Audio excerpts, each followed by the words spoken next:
What's going on, guys, and welcome back. Absolute chaotic start to the month of February. We've got two brand new cards looking to shake up the meta, and now a little bit delayed, but we have the monthly content patch. Now, as you guys know, it's not going to be a crazy content patch, only about 3 adjustments, so nothing too crazy on the quantity, but the quality of these changes are pretty massive. We have 2 cards that have never seen any love, and another one that has gone back and forth and is definitely going to shake up the meta.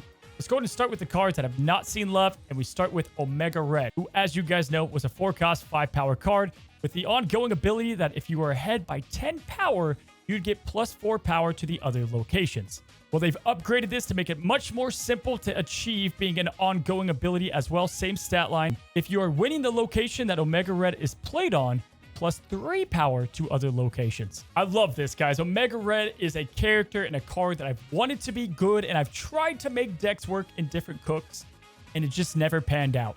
Mainly because it's extremely not only telegraphed, but also hard to achieve 10 plus power in a location, especially when you have to place something like his stat line at said location for the cost associated.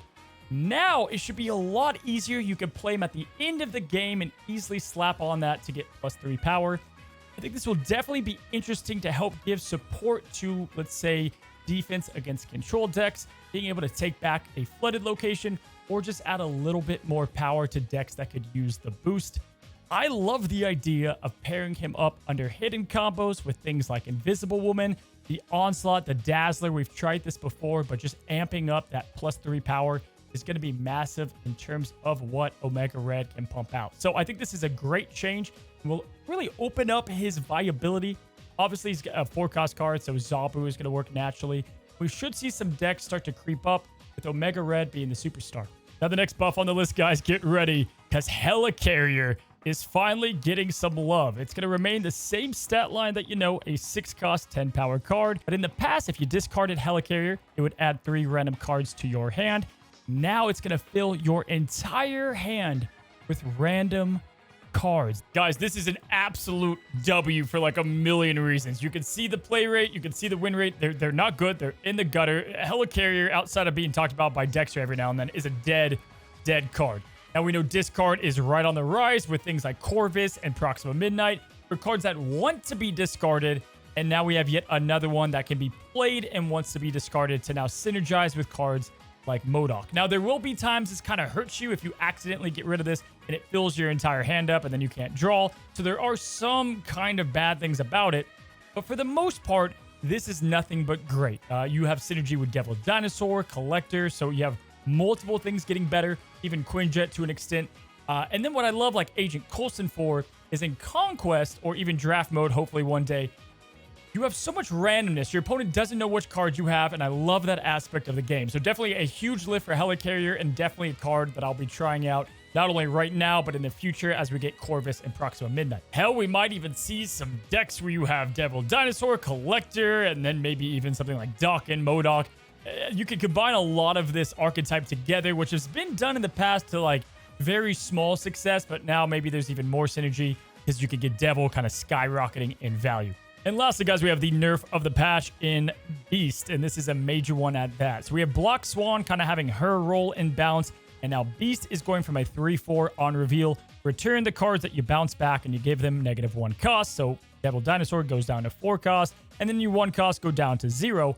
Now he's a 2 cost, which he was before he went up to 3 cost, and 2 power. With on reveal, return your cards to your hand. They cost 1 less only the next turn.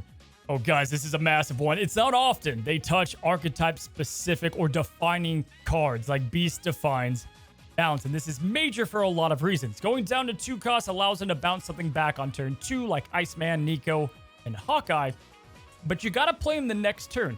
And if you don't play Falcon that turn, you effectively... Well, either way, Falcon's getting a huge nerf, right? Because Falcon getting these cards back to your hand all of a sudden is not going to be exactly what you thought. They're not free anymore, and that's obviously a massive change.